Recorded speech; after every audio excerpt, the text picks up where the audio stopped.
All right, guys, we're going to get started. I don't know if anyone else will join us tonight. It is school holidays, so there might be a few away. So let's get underway. Our goal is to finish by 8:30.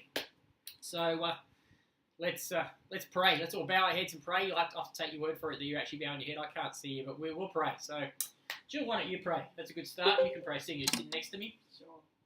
Lord, we just thank you for this opportunity to meet together tonight. And Lord, I just pray for every one of us, although we're all in different places, Lord, I just pray that we would incline our ear to what you'd have to say to us tonight, Lord, and you would speak and you would be with us during this time. And Lord, I pray that you'd reveal yourself and show us what we need to learn. If you have something for us, Lord, I pray that, Lord, we'd be open to that tonight. Thank you, God, for this great team of people. Amen. Amen. All right, guys, well, welcome. If this is your first meeting like this, can't remember everyone who was on last time. There might have been a few. I think there were probably a few that weren't able to make it. So just do a bit of housekeeping. Best thing to do is keep your microphone muted and keep your camera off. It sounds like most of you have got that sorted out at the moment. Not showing any audio except Lyndon's one, which is because Ali's on her phone, so that's all good. So if you want to say something, probably the first point of call is to use the chat. You just type into the chat. Now, you guys will probably see the chats quicker than I see them because if I'm talking, I'm not always looking at the chats at the same time. So if there's something that you've said and I've missed it, I will stop and check the chats periodically. But if there's something urgent that you need to say that I've missed, just switch your microphone on and interrupt me. And probably I'll just periodically just go back and check through the chats. I'm still trying to work that bit out as I go. So I've seen a few of you have said that you're there. Daniel is with Phil and Kim. Hey, Daniel, it's good to see you. And everyone else is saying they're good to go. We've got an amen from Steve and Vicky. Now, with the chat, if you want to send a private message to me as the organiser, as the presenter, I think you can do that. You just select who you're sending the message to.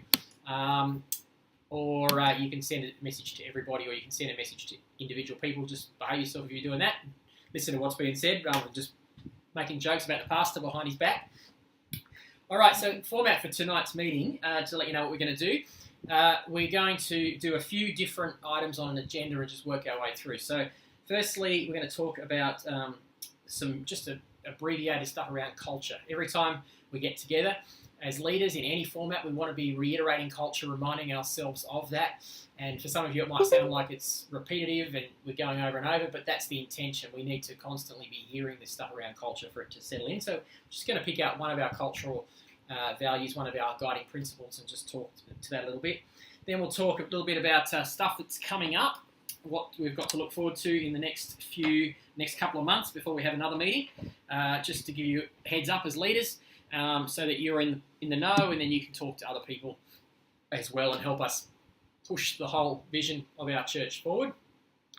Then I'm going to do some stuff that's going to be useful for gathering leaders, although I think even if you're not a gathering leader, and particularly if you're not a discussion leader, but regardless, as leaders, we're all in a gathering, and I think this stuff will just do a bit of training, a bit of stuff around group dynamics, how to make groups function most effectively, and so we're going to do a bit of stuff around that. Jill will talk a little bit to just some stuff with some pastoral care related stuff. We'll chat about that together, just around how to have appropriate wisdom when it comes to pastoral care and boundaries and stuff like that, so that we protect ourselves from awkward situations that could prove compromising and so on when it comes to pastoral care. And if you're a leader in any capacity, you will have times and occasions where you need to be aware of that. And then we do some Q&A at the end. So I had one or two people text me and email me in some questions, and we'll have a go at addressing those. We'll get our Edwina and Ivana as our associates to talk a little bit of the stuff around gatherings and discussion and answer some of the questions we've had there as well around how to make discussion time effective within a gathering group. I get that's not always easy. So, and we're figuring out gatherings as we go largely, so we've still got a ways to go to figure things out. So we'll do that. We'll do some Q&A, and if you do have any questions that come to mind even as we're doing the meeting tonight, probably if you've got a pen and paper or an extra notebook in front of you, it's probably easiest, I'm thinking, just to write them down, and then when we get to question time, I'll get you to type them into the chat. Reason being, you can put them straight into the chat, but if they get lost up in the chain of conversation, we won't find them again. So write them down, and then towards the end of the night, last 20 minutes, something like that, we'll do some Q&A we want to kind of answer any questions you might have, not just assume that, that we're telling you everything you need to know. We don't know everything that's going on.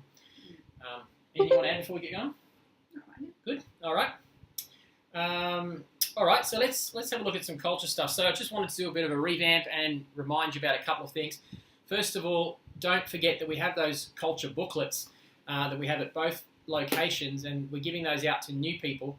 But it would be really good if you as leaders kept a copy of that handy on you, because that covers all those cultural values. It doesn't do it in the same depth as the YouTube training that I've put together, with all those 30-something videos that cover all the values. But it's still handy to have, just to remind you about what are our cultural values, what are the core things that we hold dear. And so I wanted to just remind you of those books, remind you that our vision is to create a church that's going to reach unchurched people, a church where people can come to Jesus. That's our primary focus, creating environments where people can come into a relationship with Jesus and get set free and then find their purpose and their destiny. It'll be good for all of us to go over those culture booklets again. Yeah, you might talk about it. Absolutely, yeah. Keep going over them. Yeah, keep it with you. That's a good point. Because we need to, the thing about culture is it'll take time to dig down into our soul. And, we want to filter everything we do through that lens of those values, our vision, our mission. Our gallery leaders this year may not have been through those books, have they? Yep. Do they have? Yep. Okay. Yep. They have. Okay. Yep. So, nice. Yeah, well, I should say, Jill's saying, have your gathering leaders been through those books? And I would say, you should have done anyway. So, don't forget that in every situation, I've just got Beck walking in. She's just interrupting me.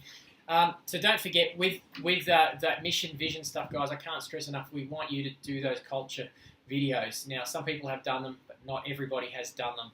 And, you've either watched them on YouTube. But can I say, for accountability, that the best place to do that stuff is via the Trained Up website. If you go on to Trained Up, you can actually watch them there, and you can track that you've done them. So that's your way of saying, I'm on, I've done them.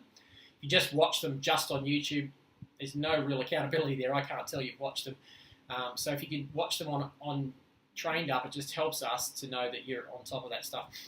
And that's important because we need our leaders to be in alignment with us. If we don't have that alignment around our vision, we're gonna be all pulling roughly the same direction. Maybe we've got pretty good alignment around our leaders right now, but we want to fine tune that because it's like a laser. And the more we fine tune our alignment, the more effective we'll be at cutting forward into the future. And so that's why I'm asking every one of our leaders to take some time and watch those videos. You're looking at about an hour, just tick over an hour. Most of them are somewhere between 1.5 and 2.5 minutes, something like that. And there's about 33 of them, I think. So carve out an hour and a bit and you'll have it done. Watch those videos and that'll help us. Also too, if you're a leader, please remember, I'm just going to say this now because probably, some of your pastors, your associate pastors may be talking to you about this in the future. We do require that every one of our leaders is committed to a lifestyle of generosity in the area of tithing and vision builders. And so that was part of the commitment that you signed. It's not about equal amount, it's about sacrifice, it's about doing something. So we understand that everyone's at different levels of financial levels when it comes to finances and in terms of giving. But we need our leaders to be committing something to vision builders. And so maybe some of you have thought, I haven't done it yet because I'm not in a position or I don't feel like I can contribute very much. Look, it's not about equal amount. We know your different situations and so if it's just a couple $100 over the course of the year and that's all you can honestly do, and God knows that, God sees that. We've been in that situation. Jill and I lived years in that situation. So it's more about saying, hey, I'm going to do something behind the vision of my church. So if you haven't put in a vision builders commitment yet, can I encourage you to do something this Sunday that will just show the rest of the church, because we've got people who aren't in leadership positions who are contributing to vision builders, and then it doesn't kind of look appropriate if they ask you as a leader, hey, what are you doing about vision builders? And you have to say, well, I haven't done anything. It just doesn't look good as a leader. So do something, commit something to vision builders, and if you haven't done that, do that this Sunday. And, when it comes to tithing, that 10% of your income, that's what we believe, that's what you sign up for. So if you're not tithing, why don't you make that commitment, make that start, do something in the direction of tithing so that we can all be able, as leaders, be confident that we're on the same page. All right, Is that okay? Give us a few yeses if you're good with that, so I know we're all on the same page and you're hearing everything I'm saying. Yes. Yes. Yep. Good. That's good. Yep. Great. Good to hear. Thanks, guys. Yeah. All right. Good. Excellent. Fantastic. All right, so I want to take a moment and talk about one of our cultural values, our guiding principle about outreach. And this is one that is so fundamental to where we're at the moment.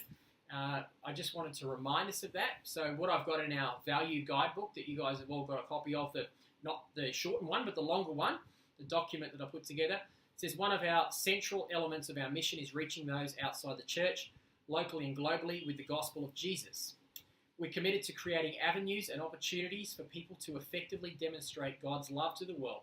This involves serving others to improve the quality of their lives spiritually, emotionally, financially, socially, and relationally. We believe that the church doesn't exist to meet our needs. We are the church, and one of the primary reasons the church exists is to demonstrate God's love to the world. As we mature in Christ, we determine to move more and more towards becoming contributors to our society, not just consumers. And so I wanted to remind us of that because, right now, if you had to carve out one core theme or goal of our church at this time, that's what it is. It's outreach. It's taking the gospel beyond the borders of our current church and reaching people with the good news of Jesus and calling people and creating environments for people who have once been in relationship with Jesus to come back into relationship with Jesus. Whether they're, we're not just interested in taking people out of other churches if they're happy there, but if people aren't in relationship with Jesus and they haven't been to church for a while, well, by all means, we want to create those environments to bring them in closer to the relationship with Jesus. And that's a central thing. And so what that means is at times we are going to have to get comfortable with being uncomfortable. That means at times there are going to be things the decisions that are made in our church, vision stuff that we make, changes and tweaks and adjustments that we make to our church that may not be your personal preference or my personal preference. I don't just make decisions as senior leader around things that I want to do just because I want to do them. There are things that I'd like to do in the church, but I just know it's not right for us to do that right now. I'm a Bible teacher. I personally, I'd just love to have full-on Bible school happening in the church. That would be one of my great joys. But it's not part of our vision right now. It's not going to help us fulfill our key theme goal of outreach, even though it's a good thing to study and learn the Bible in great depth. So that's a filter, and that gets filtered out. And so there'll be things that'll happen in our church, changes that'll take place, structural changes that'll take place, visionary stuff, decisions that may be made that it might rub you up the wrong way or might be contrary to what you're used to. Just be okay with that. Just be okay knowing that this isn't about our comfort. Let's be comfortable with being uncomfortable because we want to do something that's not going to make us comfortable, but it's going to be as comfortable as possible for those outside the church to come into relationship with Jesus and his church. And sometimes the things that make us most comfortable aren't going to be that effective at reaching those outside the church. And so, that'll change the structure of the way we do worship services sometimes. It'll change the structure of teaching. Actually, I've had a couple of comments from different people, not many, but a couple of comments, and I think I alluded to this at Camden yesterday. Just one or two people that have mentioned, even with our current series that we've been doing of these videos, that, it's not their cup of tea, that they're a bit too intellectual for them, interviewing all those scholars. But I'm not going to mention who they were, but to the couple of people who've said that, to their credit, both the people who spoke to me personally about that, they just expressed their opinion. But both of them said, but you know what, I get that it's not about me. I get that this is what people are wanting. People are asking these kind of questions, and just because I feel like it's not an important deal to me doesn't mean that that it's not important. And so that's the kind of attitude we want. We want to live for something bigger than ourselves and be reaching out to outsiders, making our church as accessible to outsiders. If you want to write something down, one comment that Andy Stanley makes that stuck with me for a long time, and some of you would have heard me say it in different settings. He's got a fantastic book that he put out a few years ago called Deep and Wide. And in that, he says, the gospel is offensive enough. I do not want to offend an unchurched person before the gospel offends them. I don't want to do anything that will create offense in a person that will stop them getting to the point where the gospel can offend them. Because the gospel is offensive. It says that it's a stumbling block. It's foolishness to those who are perishing, and so on. So the gospel is supposed to offend us. It's supposed to attack our personality and point to the fact that we're all sinners and we're all in need of a saviour. That's an offensive message. Paul says, to some it's the aroma of life, to others it's the stench of death. So there is an offence in that sense, excuse me, that comes with the gospel. And so Andy Stanley's saying, I want to make sure that nothing gets in the way of that offence, because that's the one they need to get offended about, so that they can actually make a life change, repent of their sin, and come into a relationship with Jesus. And so we want to be making sure that nothing peripheral to that, from the moment that people walk off the street to the seat and in through the service, nothing gets in the way of them having an opportunity to have that encounter with Jesus. And so just close on that. I just want us to remember that's what we're doing. We're here to share the gospel with people. It means we're focused not on ourselves on Sundays. We're not in our gatherings. We're not focused on ourselves. We're looking outward. I've heard some great stories from the gatherings about people doing that, recognising that how things change and need to change when you've got unchurched people in the gathering, and that's brilliant. I love those kind of stories, guys. That's what it's all about. Chris Tabone, I'd suggest that as leaders we should be all inviting between 5 and 10 unchurched people as part of our leadership expectations. Leaders lead from the front. Very good. Do you know, if we invited 5 or 10 unchurched people each to church, even in the course of a year, we'd all get 1 or 2 people to come. Yet they say in Australia, if you invite, for every 5 people that are invited to church, 1 person will come. That's the stat I heard. So if you inviting people, if you did that, if we all invited 10 people in the year, we'd have 2 people. Let's just go with 5. If you invited 5 people this year, every person would have 1 person come to church, and we wouldn't double the church because not everyone will stay. But we'd definitely see some growth from unchurched people. So good point, Chris. I like it. What I would suggest before, because many of us will think, how would I even invite people? How would I invite 5 people? How would I invite 10 people? Because we think of that whole thing of that invitation. It's a challenge. It's not something many of us are used to doing. So I would say what I'm kind of reminding myself to do when I feel challenged in this is to pray first, and to be prayerful about, be saying to God, look, would you bring people into my world? Would you show me people? Because I'm He wants to partner with us in this. God wants to help us with this. So it's not like we're just going out there cold and kind of, like cold calling, and it's scary. And it is still a bit scary. But I think when we're prayerful and when we're led by the Spirit, and when we're saying, Lord, would you show me broken people? Would you help me to see people the way you see them? Would you help me, show me the lost? Yeah. Show me, maybe people we would have seen before, but we wouldn't have, taken much notice as they've shared their story, or we would have thought, I don't know what to do with that. Ask God, give me the courage and show me the people, and bring that into our prayer lives. Yeah. And I think I would say to do that first before we, We'll just step out there get and out go. there. Yeah. Well, unless you're that way inclined. Yeah. Yeah, some people are, but that's a good point. Yeah. Bring it into your prayer life. And look, the whole concept of conversation, different people are more conversational than others and know more people, and some of you work with around church people because you might have a job in a Christian organisation, others work in a secular environment, so you maybe have more relationship with unchurched people. I get all that, and I think that's totally fine. That's the environment you're at. But just having that bit of courage to talk about, when people say, hey, what are you doing on the weekend? First thing you can say is, I'm going to church on Sunday. It's just a simple way to start a conversation. It doesn't sound preachy. It's just, they've asked you. Just use those kind of things, and you never know what opportunities might arise. The other thing is, make use of Facebook. It's not an alternative that you use only because you don't do face-to-face. But not every one of you in this room listening to this is on Facebook, but numbers of you are. And so those of you know that we've instituted this new idea of putting up these posts, and I pre-record a post or an invitation of some kind or other to have it there as a tool, and then we're actually spending a little bit of money. We've worked out that Facebook advertising is not expensive compared to some other forms. So we're spending a little bit of money promoting those posts and promoting key events and so on. We're getting lots and lots of people viewing those, so the word's getting out there about this sort of stuff. So make use of that.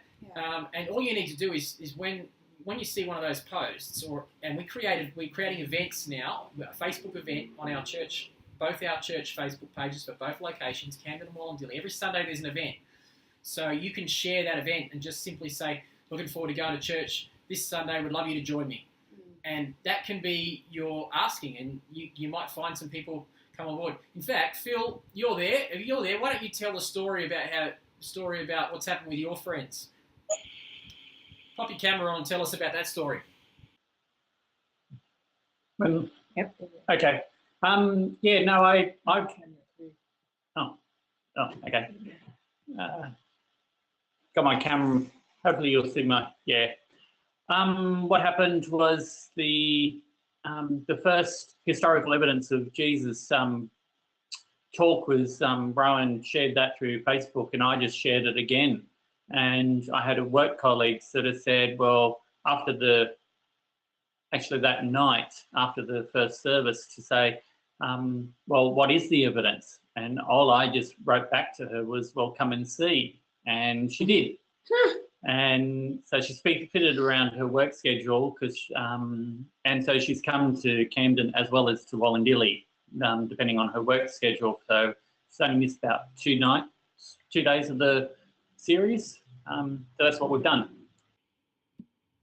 That's fantastic. And, this lady is, from what I gather from what I gather from those that have spoken to her and had conversations, is she has had a previous past experience, Christian experience, but since she's been coming, which is pretty much the last 3 weeks or 3 or 4 weeks, something like that, back and forth between the 2 locations, both her and her daughter have given their hearts to the Lord. So that is extraordinary, and that's come just from Facebook advertising. So, that's one story. Woo, Jill says. Yeah, that's one story. And, so can I encourage you, just get if you're on Facebook, you've got friends, get out there, get busy with promoting. I think that'll help us to reiterate that culture of outreach. And when it says, coming to the church on Sunday, even if you don't say anything, even if you just tick and say, I'm coming to church on Sunday, your friends will see that. They'll see that it says, Terry is attending an event at C3 Wallandilly on Sunday. And there you go. So just use that, get busy with Facebook, use the tool that's there, and for all intents and purposes, we're going to just evaluate that over the next little while, but hey, we've only been doing that in that format for really much 5 weeks now, and 2 people have gotten saved, so it's fantastic. So keep doing that. Anything you want to add on that before we move on, Jill? No, it's really good. What about our pastors? You guys want to add anything before we move on along those lines? I know that you four people, 2 couples are quite passionate about outreach, and you do it quite effectively. I've heard stories from Ivana and Edwina around outreach. You guys want to add anything while we're here?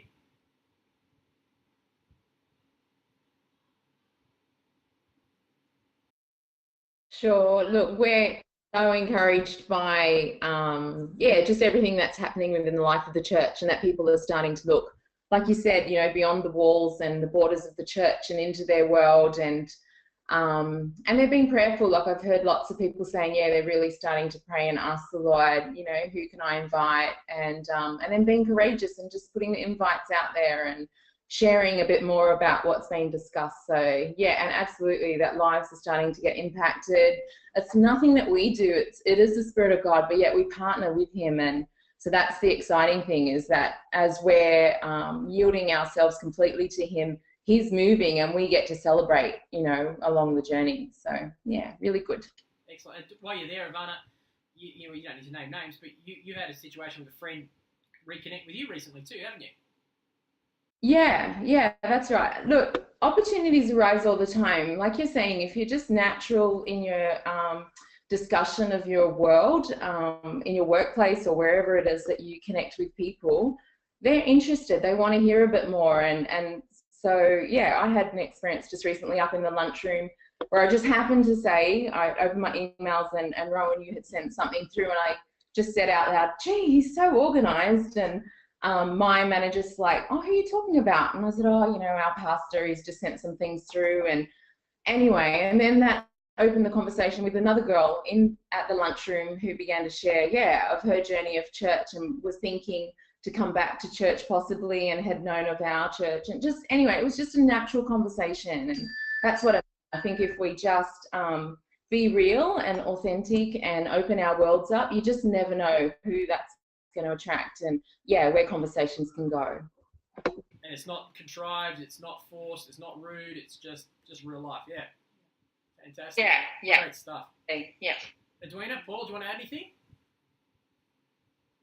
Yeah, I will. I think I'm really encouraged by Phil's just testimony there, because I think that whole come and see thing is basically how Jesus built his disciples. Like, that's how they came to see him, and that's how they started to follow him. And one after another, they kind of said, well, come and see the person who's, who knew what, I had done. And then and they were skeptical, and they came and checked him out for themselves, and came to follow him. And, and that's how even with the Samaritan woman, like, she went back to her town and said, this man knew everything that I did, come and see him, like, know about him. And so that's how the gospel spread in, with Jesus when he was here. So it would make sense that it's the same with us, that all we have to do is say, just come and see, come and check it out. And there's no pressure on us. And I think that I'm really encouraged to see people starting to really grasp that concept, that it's not a pressure thing. It's not up to us to, invite all these people and make sure they come and convert them all to Jesus. God's just asking us to put the invitation out and to say, come and see, and he will do the rest. And that, that's the bit that he asks us to do, is just say, come and see and check it out. And we're not necessarily responsible for their journey after that, but it's that pressure is off us in that, Very good. That's so good. And just having that mentality means that you can just live your life in front of people. So, lots of you had different situations. So, if I'm not picking on you, if I'm not saying this because maybe it hasn't come to mind or I haven't heard of it, I'm just thinking about Beck's had a friend, a long-term friend who'd been away from the Lord. And Beck, why don't you just tell that story in 60 seconds about your friend that's come back to God? And we'll get a chance to see the viewing party. Put your camera. Oh my goodness. I'm in my pajamas. Okay, everyone want to jump in the frame? I need a motorcycle. Can you guys hear us? I think the audio might be coming through the TV. Okay. Michael, you have to come over. Okay, here we go. Oh. Yeah, come on over. It's weird because we're looking at ourselves up there. We have to look here. Okay, Mike. No, tell the story. Come on. Okay, the story is my friend, who we were childhood friends for a long time, and she just got in touch with me, and she said, I've been looking at your Facebook, 40 minutes, really anxious, just wanting to reach out and talk to you. Haven't heard from you in years. We haven't chatted, and I see that you're still in church and still Christian. I've just hit like rock bottom, and I just really need someone to talk to, and I'm thinking about coming back to church.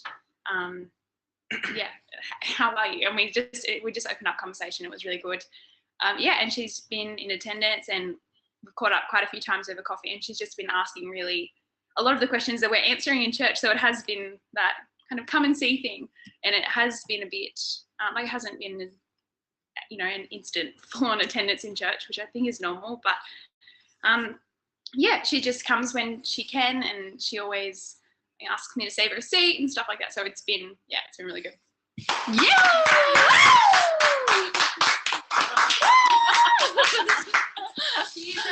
Jesus, I don't know how to turn this off.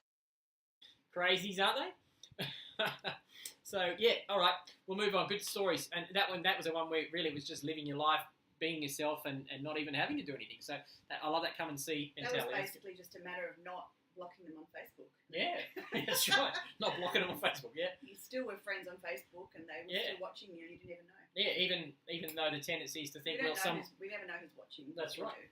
Well, sometimes I think what happens is, this is where we Christians, it's probably worth mentioning, we can get so religious, and we think, those people are in the world and they've backslidden, and therefore we can't have them infecting our life or, whatever. Let's just kill that attitude completely. And let's think about the way Jesus did it. He hung out with sinners, and yes, he was accused for that. But if we're not being accused of being in the world, having people in our world who are sinners, then we need to change, because we've got to be reaching out to the world.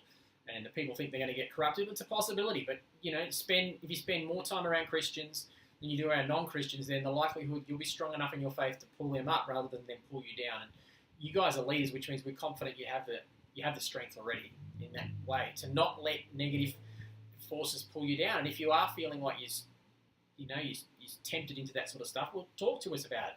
But we want you relating to people in the world and bringing them in. I haven't got any time. I just saw Elle's name there, and I thought, Elle, I'll have to get you to tell your story later. But Elle has had a story with someone she's been reaching out to as well, just by living the life. So let's move on, or we'll run out of time. So that's just that whole focus around that. I want to let you know just some information now about what's coming up. So as you know, we started this historical evidence for the Holy Bible series. So the next couple of weeks, I'm going to do some teaching on that, 22nd and 29th, some follow-up teaching services around that, dealing with some of that historical evidence, some of that evidence within the scriptures themselves, things that we can take that is evidence that there is authority in scripture, put some tools in people's hands. On Mother's Day, which is the 13th of May, keep that in mind, invite people along, use that opportunity to invite people. Jill's going to share about a 15-minute message, I believe, something like that.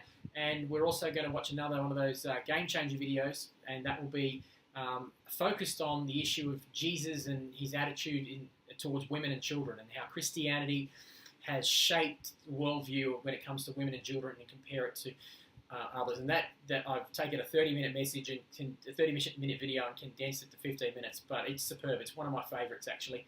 If you don't have some tears in your eyes by the end of it, there's something wrong. It's pretty powerful, talking about the attitude of Christians and Jesus' teaching on women and children. That's Mother's Day. The week before that, the 6th, we'll have some people sharing about a bit of their journey with the Bible, a bit of a My Story week, sharing a little bit about their journey and how they apply the Bible to their life.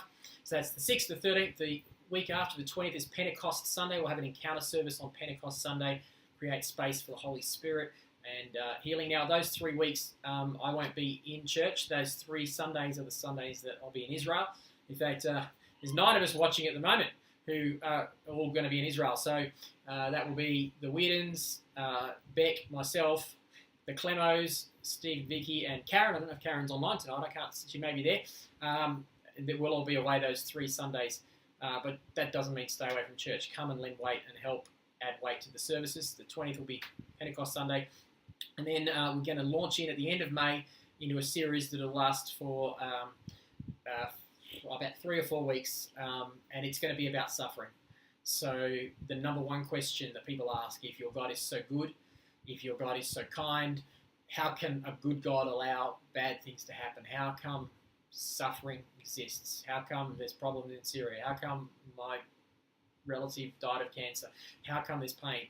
And so if you haven't asked that question yourself, and I say probably most of us have at some point, we all know someone who has asked that question. So we're going to tackle that one, really get into the nitty-gritty. And really, some of these other ones, you as a Christian, you might not, you might be comfortable. You don't need to know the authority of the Bible. You think, okay, I can just trust it. But I think every Christian needs to wrestle with this issue of suffering. There's an entire book in the Bible about it, Job.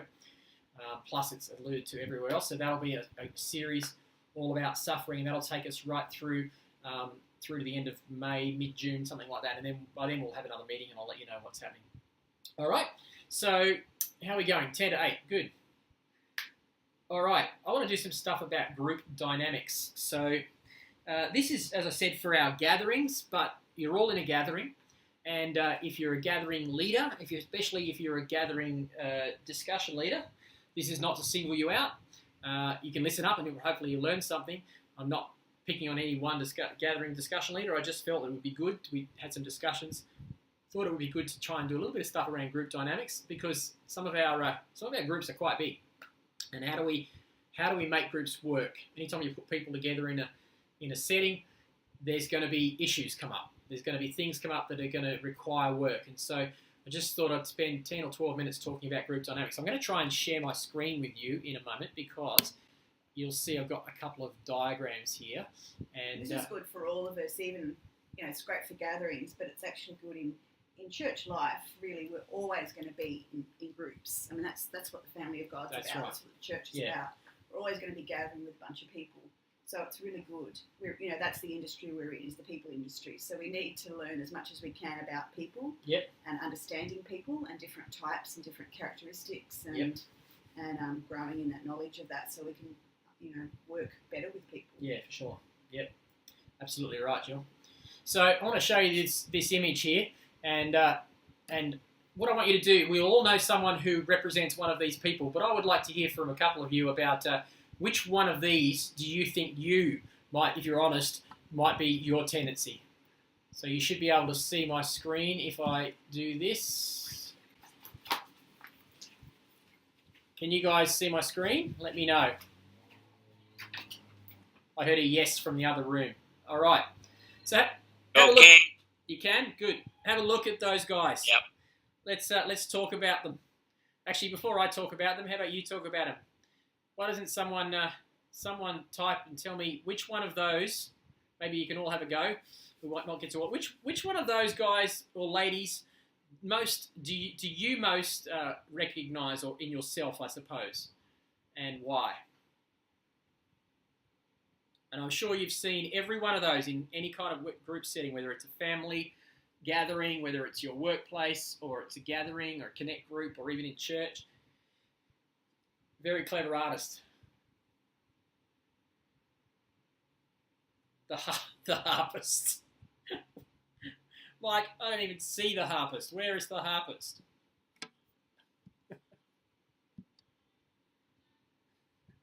The bow. Ah, the bow. You thought it was a musician, mate. So he's locked and loaded. He's ready to shoot his arrows at it. I'm pretty sure that's a bow and arrow. Yep, that's absolutely correct. He's locked and loaded. He's ready to take on anybody. Who else have we got? Anyone else got any comments?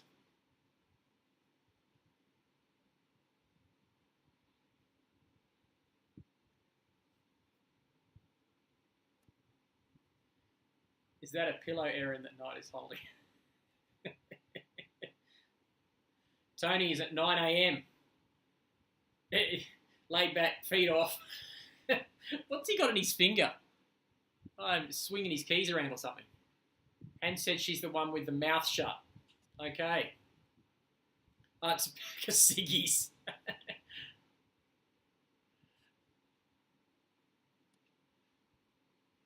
So while you're having a look at those, so we'll go around. We'll start at 12 o'clock. We've got the wise old owl who has the answer. Terry said he's the one with the big ear. It's good to see you guys are serious. Terry, you're always laughing at yourself about your ear, aren't you? One to the left of the owl. All right, so Marnie's saying she's one to the left of the owl. Very subdued. Looks like the most nervous one of all of them. Maybe the one balancing the book. Yeah, the show off. That sounds like you, El. No, I'm just saying that. You said that. So, I'm being rigged from the other room. Yeah, there you go. So, while you have a think about that, let's just go through them quickly. So, we've got the first guy, the owl. He's the wise one who always wants to present the pat answer to every situation. They've always got what appears to be the wise answer, and you can go to them and expect them to have the answer to everything. Obviously, the guy with his armor, or girl with his armor, that's her army. That's just, the walls are up. You're not getting through to me in any way. I'm completely unwounded, and I'm protecting myself. A fellow with a bow and arrow is out to take out whoever he can. Then you've got the Joker who just wants to be the center of attention, followed by Terry down there in the bottom corner, who's listening in, looking for gossip. And then I think the next two go hand in hand, 6 o'clock and 7 o'clock. I think the issue here is that number 7 o'clock, he's loaded up with his theology. He's got an answer to absolutely every situation. He's going to pull out chapter and verse for every situation he possibly can. And the guy next to him is the sort of fellow who's just spoiling for a fight, looking to get him. Then you've got the guy who's been tied up because he clearly talks too much, so no one likes him, so they've tied him up. Then we've got Tony there at 9 o'clock, completely disinterested. That's obviously the case. Then we've got, what have we got next? We've got, the person who's just completely broken down in the meeting, and suddenly the whole meeting is about them. And then we've got the shy, reserved type. So you are recognizing yourself in one of those, and you will recognize those attributes. And so that's the kind of thing, whenever you're dealing with any group dynamics, they're the kind of people that you're dealing with.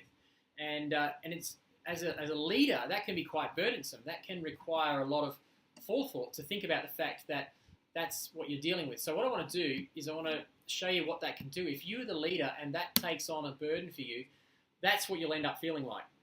You'll end up feeling like, this is all too hard. Why do I have to solve everything? Why do I have to fix up the mess in all these people's worlds?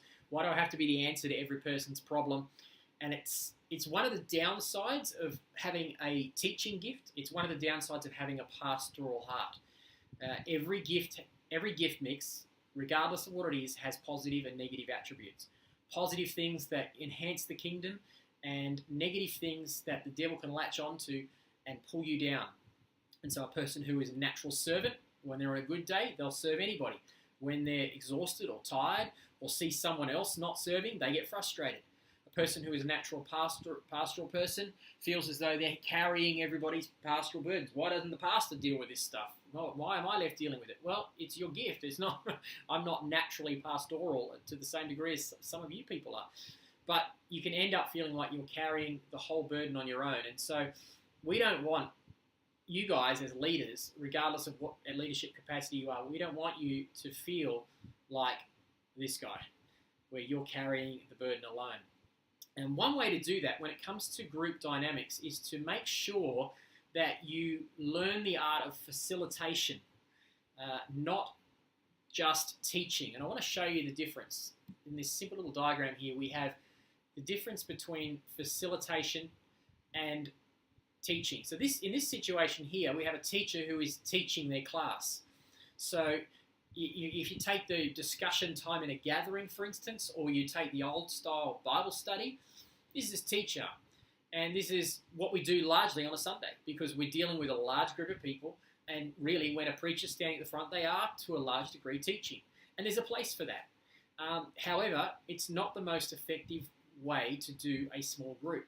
And sometimes people see their discussion role, and I'm not talking to anybody in particular, it's just saying in the past I've seen people who are developing this gift see a small group, or they gather a few disciples around them, a few close people to them. It might not even be a formal meeting. It just could be because they've gathered some people around them, and suddenly they're the guru, they're the teacher.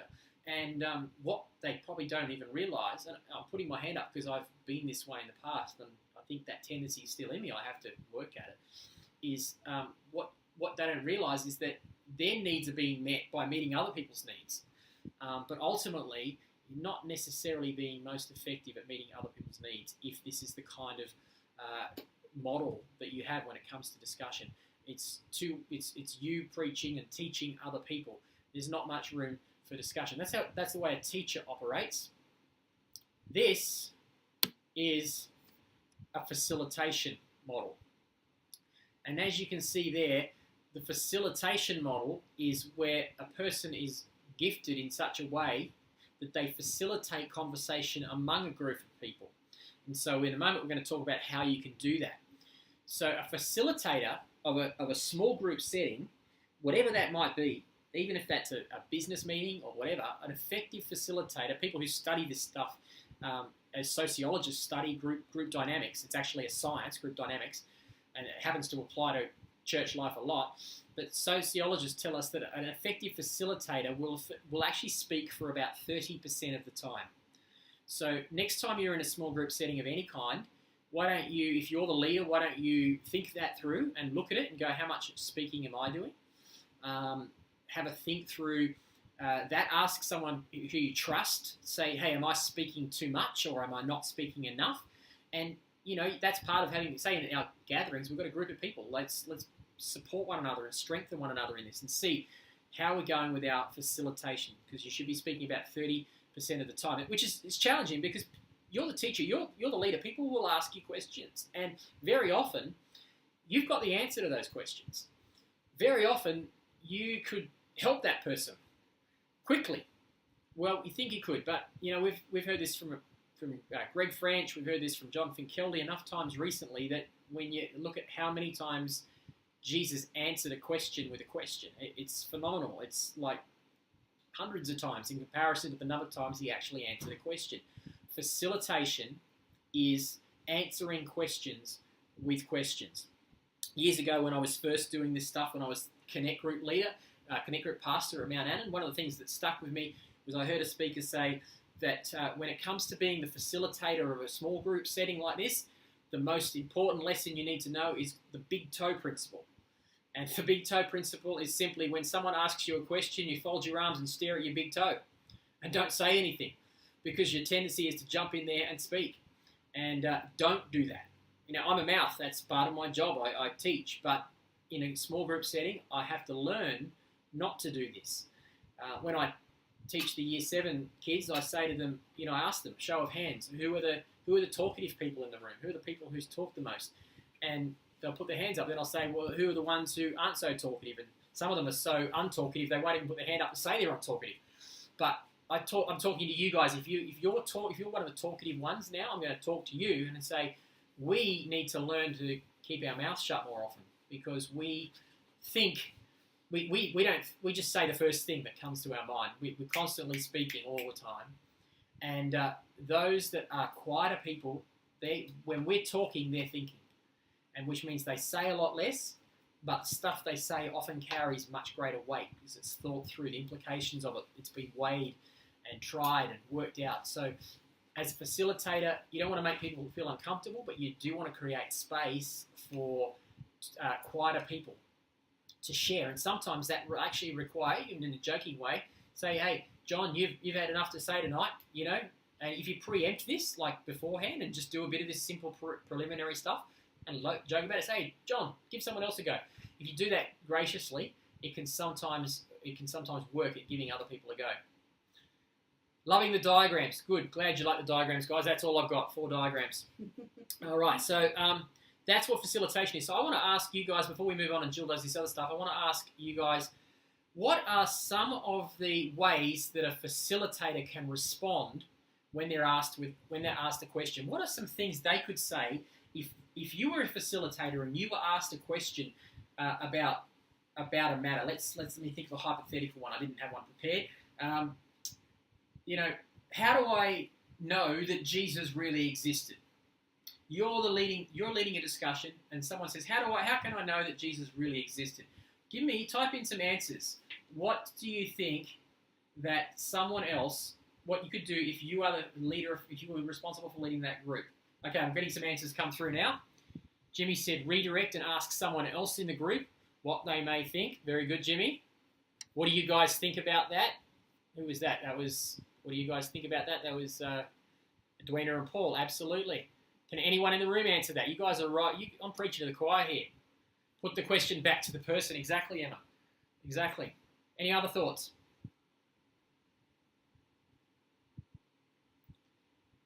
Jesus. Ask what they think ask what they already think or know. Absolutely. So that is excellent. Ali, ask them. So ask them to think about what they already know.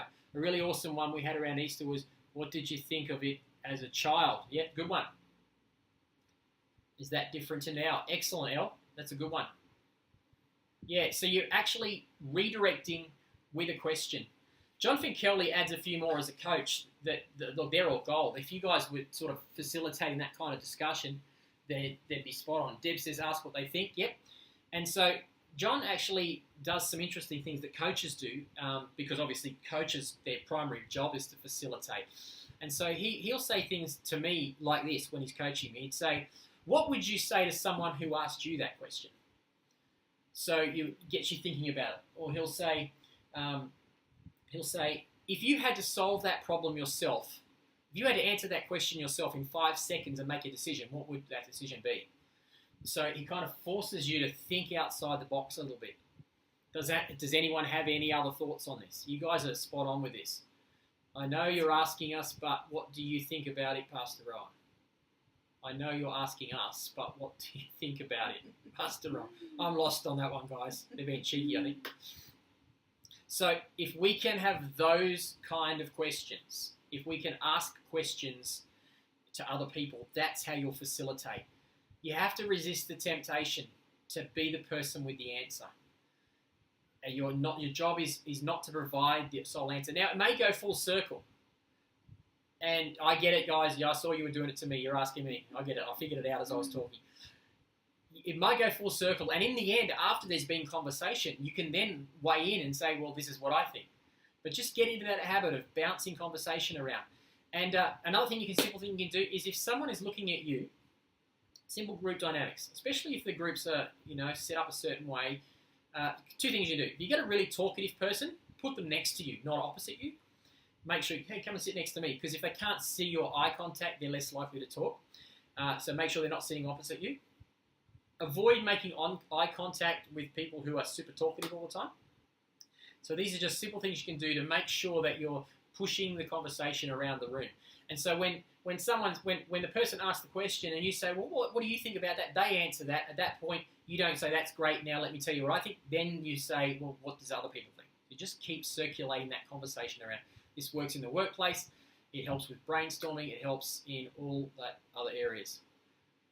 That's why she's next to Rowan tonight. Jill is not talkative. She never gets a word in when I'm teaching. In the home, it's a totally different thing. I never get a word in. But when it comes to teaching, I'm doing all the talking. But she's going to talk now. All right. Any questions on that? Just we've got about 2 minutes, and then we're going to move on to Jill's stuff that she was going to share some stuff too. So, any questions? Going once, going twice. All right. Jill's going to talk a little about some pastoral care guidelines, and we might just bounce a little bit off each other as well. But go for it, Jill. What's on your heart with this stuff? So it's really just some thoughts that I wanted to share. I'll turn the screen off. Around the whole area of, it's kind of a heavy topic, and we won't go into it hugely tonight because it is a big topic, but just kind of, I guess, as your leaders, as your shepherds, and to you guys who are doing shepherding and pastoral care yourself, we just thought team leaders who are pastoral people as well, we thought it would be good just to talk about the whole area because it's kind of we've been mindful of hearing about it quite a bit at the moment. There's a lot of moral failure of leaders, and you hear about it. We tend to hear about high-profile leaders and there's been a lot of high-profile American mega church pastors that we've heard about moral failures, and it's always really sad when we hear those stories. But they're going on all the time in smaller settings as well. We just don't tend to hear about it as much. So we just thought we'd just chat a little bit about sort of our thoughts on being mindful of that whole area and policy that we have at the moment on that, boundaries around, boundaries around the area of sort of as we're ministry, because we're in a ministry, like I said, we're in a people related. We do people related work, so as we're ministering to other people, just being mindful of boundaries, and we're all on a journey ourselves. We're all coming through our own, process of growing and maturing, but we're ministering potentially to people who can be very broken, and we've got to be really mindful of how they perceive our actions. And so, as shepherds doing pastoral care, us as the shepherds and you as under shepherds, we have a spiritual responsibility, and I think it's good to be mindful of that. So when we interact with people, absolutely, there is a spiritual responsibility, and some of this, applies to some of you more than others. Maybe not so much, I won't go into departmental leaders, different contexts. There's different. Everyone has a context degrees. where people will be looking to them. Yeah.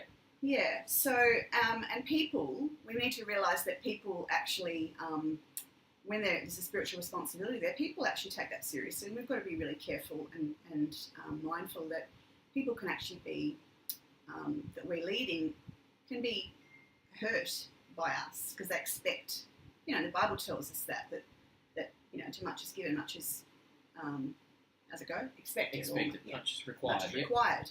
So I think we need to be careful that there is a requirement on us, and so we even though we're friends and we're like family and we might be buddies with people and we might hang out and whatever, and we do that in the family of God, we've just got to be mindful that there needs to be boundaries, and we've got to be thinking about how our actions being perceived, and because we want to have God's heart towards people, which is to firstly not put up, not have them feel uncomfortable about our behaviour, but also that we're not putting ourselves in a position where we could open ourselves up to be wrongly accused, to be not falsely accused even, but to be wrongly perceived, I guess. What we might think is okay could be perceived by someone as being inappropriate. And so we've got to be really kind of aware of that, I think. The Bible says, Paul says to Timothy, I think it is, avoid every appearance of evil. So he doesn't even talk about avoiding evil. He goes further and says, look, if you're in a position of authority, you've got to avoid anything that could be misconstrued as inappropriate for your own protection and for the protection of what you're doing, the ministry you represent, and your integrity. And I think the issue is we're living in a culture now where it's not a matter of if this will happen, it's a matter of when it will happen. We were talking to someone today and just saying how, in a meeting, and just saying how... We used to think if in the odd chance that there was ever some accusation or ever somebody who raised had a complaint about someone. Now we don't think that's an unlikely. No. That's unlikely. We're much more inclined to think now that actually that's expected. We need to assume that that's expected. So it's more about I guess putting up boundaries rather than putting boundaries in place, so that we aren't having to help people sift through and sort through damage, because this whole area can bring lots of disillusionment to people and hurt, and it can really ruin lives and certainly damage marriages. And I just want to read this quote I read of John Piper, who I really like his stuff. He's an American. Ali's favourite. Hey, Ali. So I subscribe to his podcasts and read his blogs and whatever, but I just read something and he said, temptation most often enters through a door, intentionality left open. Intentionally left open. Intentionally. Intention. Should be intentional, I think. Temptation often enters through a door intentionally left open. Yep. Yeah, you get the point. So it's like, if we can put things in place so that we're reducing opportunity or reducing risk of things happening. It's like anything in risk management. If we can reduce the opportunity, then we're in a safer place. And so I like that. Temptation will come. The enemy will try and tempt us in areas, but often it's our own. We've left that door open ourselves. So if we're mindful of not leaving doors open, then it doesn't mean that we're immune. We're still never immune, but it means that it's safer for us. And so you're going to read out a little bit about what we have in our existing policy. I do just want to say as well that we often think in this area, surely we'd see it coming. Surely we'd be aware of that. Surely we'd get surely the Holy Spirit would show us, or surely there'd be a sense of, oh no, I would have known. I would have, there would have been something that I would have picked up if this was getting awkward with this person.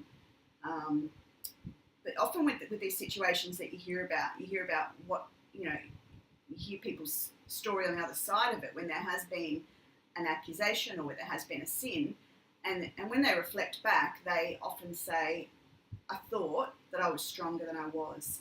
I thought that I would see it coming. I thought that I was mature, I was growing, and maybe they probably were in some areas. But I think that's an assumption that's incorrect, that we would see it coming. And so it's really important to not assume that we would know, because I think we see that in the story of Solomon in the Old Testament, where Solomon knew very well that he wasn't meant to have multiple wives, and that he wasn't meant to accumulate horses and wealth. But he thought, oh no, I think I'm okay. I actually think that even though that's what God says, and I know that, I think I can handle it. And I think when we think we can handle something that isn't wise for everybody else, we're on shaky ground. If you think you're standing firm, take heed lest you fall. Yeah. So do you Yeah. want to look at that? Yeah, so this is our pastoral care policy that as it stands at the moment. So, I've just been looking at recently, and we've been in the process, for those that may not know, of trying to work through policies and updating child protection policy and so on, different policies. And it's occurred to me that this issue of vulnerability is a big one, because when we're caring for people, we are helping vulnerable people. And so there are a lot of similarities, even with working with vulnerable people, whether it's children or aged or people who are emotionally vulnerable. And so it's not that we don't want to work with them and we don't care.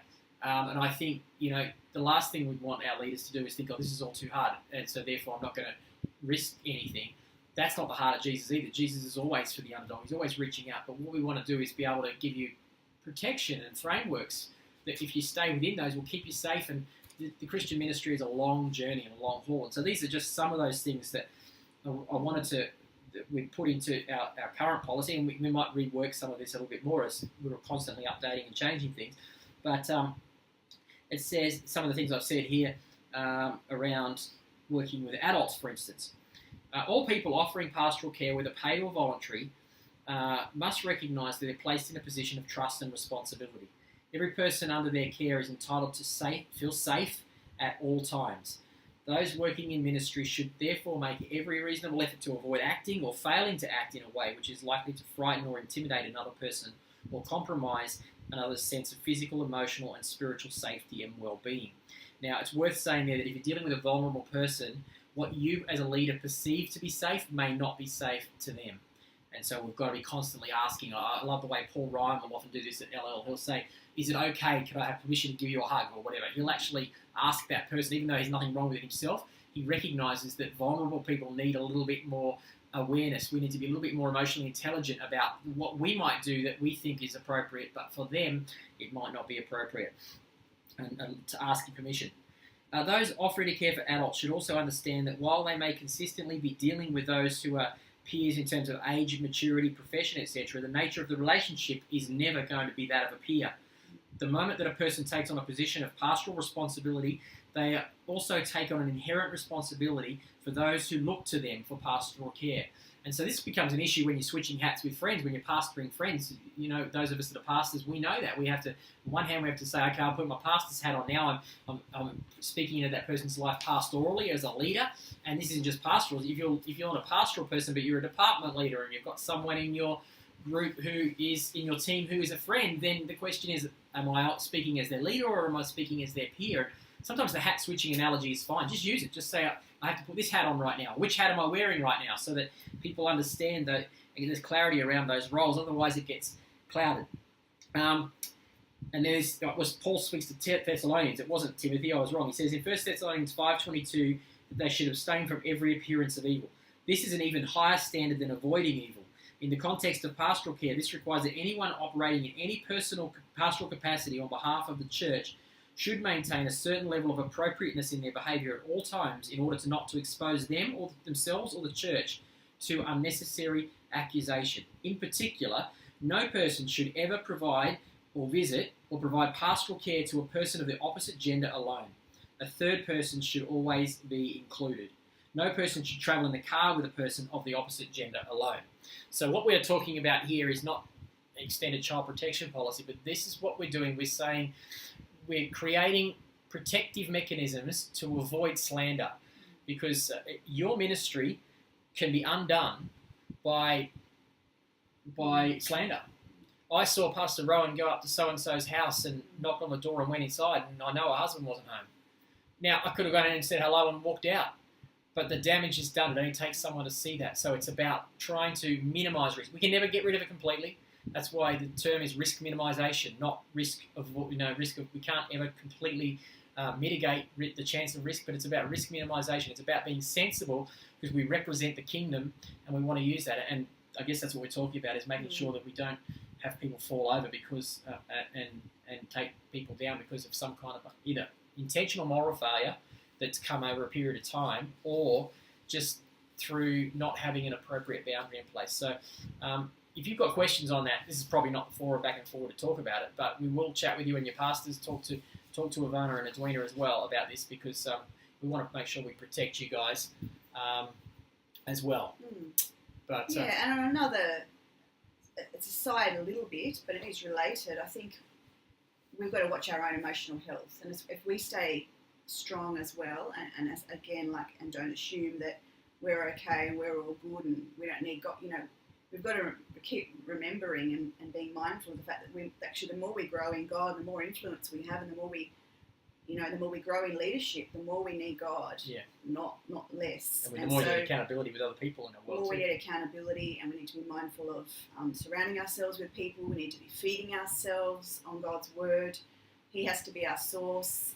We need to fall at his feet more than what we used to. So it's not like, when I was a weak Christian, I used to have to be falling at God's feet, but now I'm strong, I'm good. It's like, no, the more we go on, we're still going to be, we're always going to need that. Yeah, good point. And, again, we said in the life of David, he got complacent and he got comfortable. He'd seen great things. He was a worshipper. He was a lover of God. He had all those things. He was a man after God's own heart, but he was tempted because he got complacent. Well, that's one reason. Well, yeah, he wasn't where he should have been. He didn't have the accountability structures in his world. He Yeah. wasn't busy doing the ministry. All And sorts of maybe things. his desperation for God wasn't Yeah, what it had definitely. been in other times. And so, He was comfortable. So there's some really great stuff. Emotionally healthy leader. If you like listening to podcasts, Peter Scazzero stuff that we did as a church a couple of years ago. That's really great on just our own protection of our own soul and growing as a leader So and this staying is healthy. this is a subsequent book. We did the emotionally healthy spirituality. This Yeah. is a subsequent book, the emotionally Yeah. healthy leader. It deals with the same principles, but from a leader's perspective. Also, the 5 Leadership Questions podcast had a guy called Eric Geiger who wrote the Simple Church. Simple Church book, and he has written a book called How to Ruin Your Life and Starting Over When You Do, and he did a really great podcast I listened to the other day as well, and How to ruin your life. yeah, and it was all on this whole area, and I thought it was really, really good and just timely because we were thinking of sharing this stuff tonight. So, All right. Keep the lines of communication open on that stuff. Yeah. All right, we've got a few minutes left at the end here. I want to do some Q&A. So you can type in any questions you have. While you do, 1 or 2 to get started. I'm going to ask, and Duena, I'll start with you. I'll ask you to address this one because we've had a couple of questions around the gatherings, and I know that we've got at least 1 or 2 gatherings at each location that are very big, and so when it comes to discussion, that can be complex as to how do we do that with a large group. Also, too, when there's some kids involved, how we do that. It's hard for people. They just want to connect and hang out, and conversation is happening. So, the question was having trouble leading discussion due to gathering with lots of kids and seeing disinterest from other members. Discussion is happening naturally anyway. Is this enough? So, do you want to have a crack at that, and then maybe Ivana, you might be able to shed some light on that in terms of the big group that we've got at Wallandilly as well. So, I'll switch my camera off and let you ladies have a chat. Okay, yes, I know that some of our gatherings are quite big, and I don't think there's one prescriptive way to do this. So I think it depends on what the dynamic in the gatherings like. Some people can be fine having a discussion with lots of people and everyone's comfortable in all being involved. Others, it may be helpful to break up into smaller groups to do that. And I think it's a bit of a trial and error thing with some of the things like that. Some people may find that more awkward to break up into smaller groups. Some may find it more natural. You might break up, if it's a mixed gender group, break up into guys and girls, or however. You really need to gauge that and have a bit of discernment with the rest of your leadership team to see how the dynamic in your group is. But I definitely encourage you to try some different things. Maybe try breaking up into smaller groups. When there's small kids involved, and there's lots of kids involved, I know there's a few of our groups that are like that as well. I don't think that, and part of the heart of our gatherings, I guess, is not to avoid discussion altogether. I guess part of our core, if you look back over your gathering manuals, there's kind of only 3 core things that were part of a gathering. So one was that there's always food, one that is that there is discussion, and the other is that it's always inclusive to people to come in. So I think that it's about finding the sweet spot with your discussion, and those gathering questions that you've been getting, you don't have to get through all of those. And I think, again, that's part of just praying about that before you go into it and saying, God, what is the thing that you feel like, you know, our group needs to get out of this tonight? And it might not be going through all of those discussion questions. And I think that if you've got a gathering that's got lots of kids, to just really hone in and say, if we don't get through anything else, I want to bring up this question. I want to bring up this idea. And the discussion can still be informal. It doesn't matter if people kind of come and go from that, but at least aim to bring something to the table. It doesn't have to be a deep theological discussion. It doesn't have to be a long discussion, but I think that it is important to, you know, one of the things that goes behind a gathering is connecting people to what's happening on the Sunday. It's not just a place for connecting socially or building relationships, but it's also got that other, not agenda if you like, but other reason is to try and get people to engage in what's happening on a Sunday as well, and engage in the wider body of Christ and see the family and the body of Christ. So I think it is important to have some element of discussion in your group, but really please don't feel under any pressure to do all of it.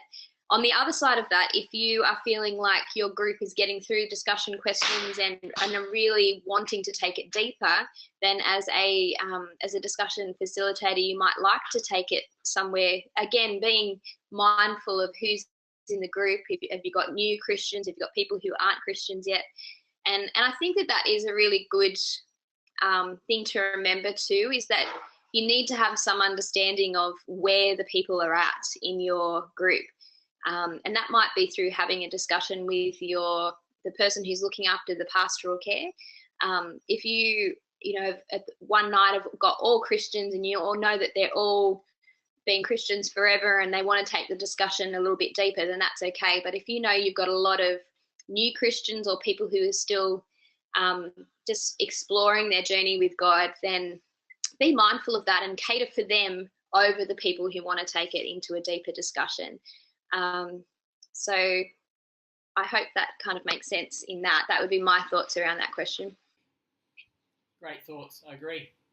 Totally. I think you're spot on there. You use those questions as you need to. And it doesn't even have to be formal necessarily. There's some really good stuff, like Edwina said in the manual. Those of you who are gathering leaders would have watched the training by now.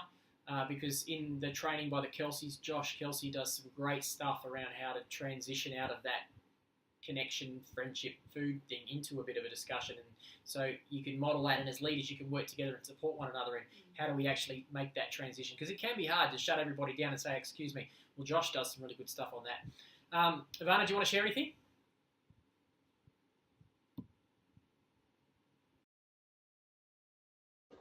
Yeah, sure. I agree. I think Edwina's right. I think we just need to just gauge where our groups are at and what's going to work best for each one. But the discussion is really important, because it's not just the leaders that support the discussion, it's each one of us, like whether you're a gathering leader in any capacity or you're just a member in that group.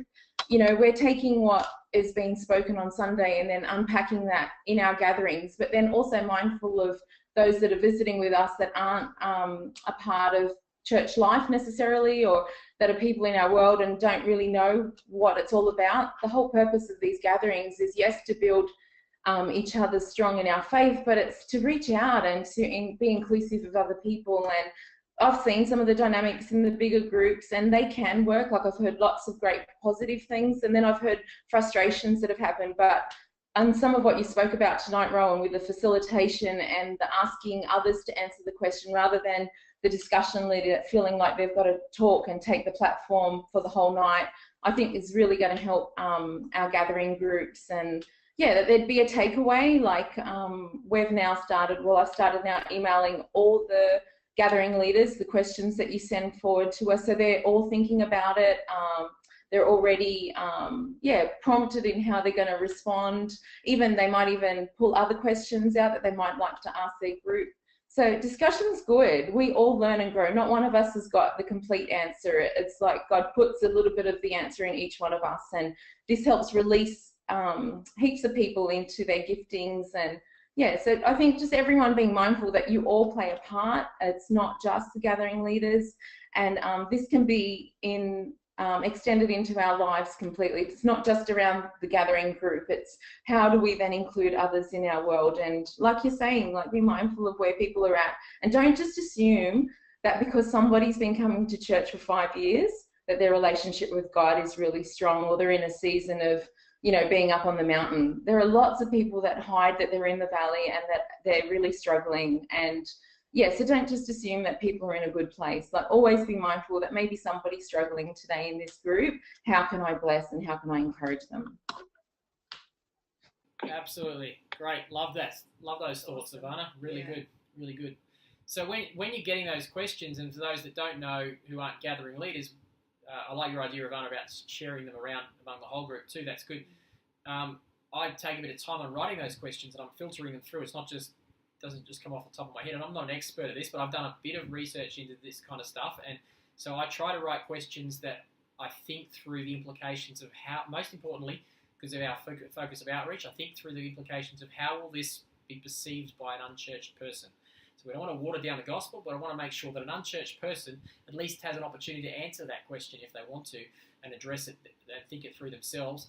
And they're very open-ended questions, and that's the key when it comes to facilitation. It's like sales. Those that do sales would have learned that in the sales industry, you ask open questions until you get to the point where you are ready, then you start to narrow the questions down because you want to come to a closed question. For those that don't know, an open question is inviting a longer answer, like, why do you think that? Or what would you say about this situation? A closed question is like, who is a good role model of patience? And the answer is always Jesus. And we used to joke in our old Bible studies we used to do in our old church in Canberra that you could pretty much answer Jesus to every question and you'd be right. But there was no discussion. It just got to the joke, didn't it? Jesus was the answer, and then we just moved, next question, Jesus, next question. And there was no conversation going on. So ask open questions. That's what we're trying to do, is write these questions in such a way that you can bounce it around the room. And what Edwina said is right. Really, as you improve in facilitation, and as all of you guys, whether you're a facilitator or a gathering leader or a department leader, if you're in a gathering, if you understand what we're trying to achieve here, which is most people, I had it in my notes earlier, but I didn't say it, most people know more Bible than they actually do. Let's face it, we all know more Bible than we do. What we don't need is more Bible knowledge. What we need is to apply what we already know. And so if you recognize that you can take one question and talk for 10 minutes around that question and come out with one outcome for someone to apply. What am I going to do as a result of this conversation? That's how we grow spiritually. So that's what we're after, long-term sustained change, little by little.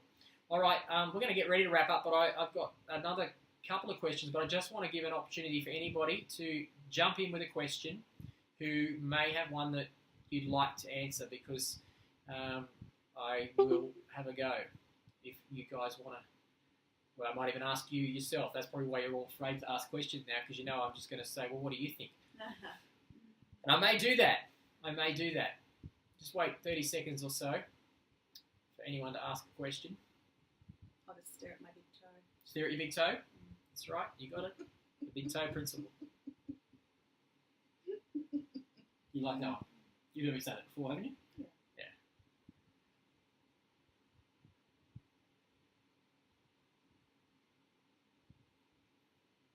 No? All right, let me go for one more question. 1.5 more questions. Subsequent to that other gathering question, there was a question sort of along the same lines of how can we make sure that people understand what gatherings are about? How can we promote gatherings a little bit more? Can we do more stage announcements and so on? And so the answer to that is, yep, point taken. We can make sure that we can work creatively to create more information around gatherings, why we do them, invite them, recommend them, and so on. So I'll take that on board and think that through. Try and keep pushing gatherings. We'll do that when those of you who are MCs, you don't need permission to do that if it's on the service plan, whether it's on the service plan or not. If it fits, you can just go ahead and promote gatherings, talk about it. But oftentimes, and this is the case in or any area of department, sometimes someone will come to us in their department and say, oh, could we promote the department from the stage? And like we promoted, kids ministry yesterday. And we're going to do those kind of volunteer and promote teams. And that's intentional. We're not just honouring the volunteers, we are, but we're also using it as an opportunity to promote. But when it comes to any form of leadership in the church, I want you guys as leaders to know the most effective, and this is proven, the most effective way to get people engaged is personal invitation. People actually take more notice of personal invitation than they do from a stage announcement. You might think, oh, well, if I announce something from the stage, everyone will listen. No, most people switch off. That's actually part of the science of running services. We have to find different ways, creative ways to make announcements that people don't even realise we're making announcements. And if you think that seems strange, what do you do when you're watching television and the television commercials come on? You just switch off. And so people go, oh, this is the announcements now. One of the worst things we can do is tell people we're doing the announcements. Because they hear the word announcements and they switch off. So we have to find creative ways to do that in a way that people are getting information without even realising that they're getting information.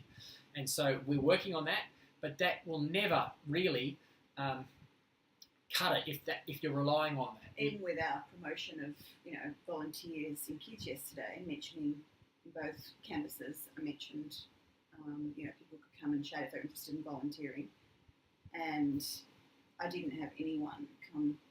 No, but we had no response. And you gave it a pretty big push as well, didn't you, too? And that was fine. I wasn't overly expectant for that reason, because I know that to build my team, I actually need to talk to people. Yeah. And it's hard. It's the hard yards, but it's the difference between, sometimes God's gracious and awesome. He just gives us stuff. But there's other times where he's like, no, you need to raise leaders. You need to raise this. You need to kind of Good point. do it yourself. Yeah. So it's like, he's not just going to have all these people fall into my lap and go, oh, I want to join your team.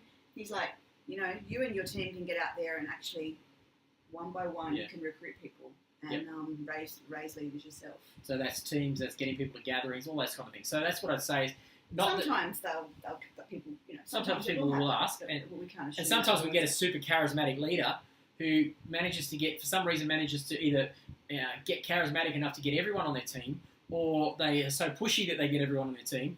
And sometimes we'll have to say to that person, hey, you've got to back off a little bit and give someone else a go. And if that's you, don't get offended either.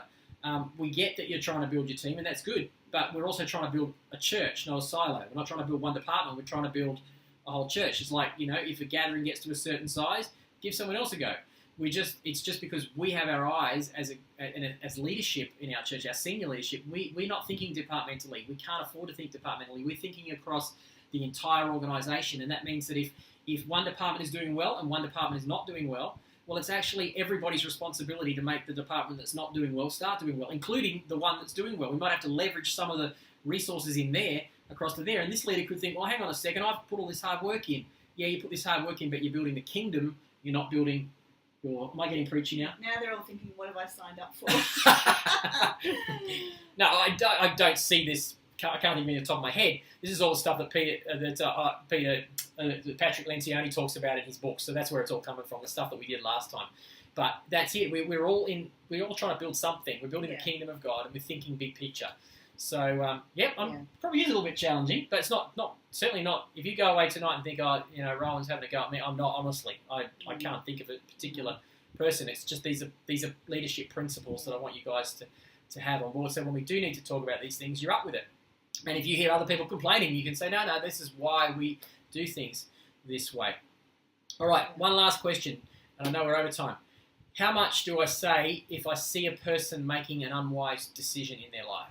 I have had people ask me this question. It wasn't an email, but I've had a couple of times recently where that question has come up from people in the church. How much do I say if I see a person making an unwise choice? I wish I had more time because I would go around the room and the virtual room and get you guys to tell me what you would say, but I'm conscious of time. So here's what I would say to that in a nutshell.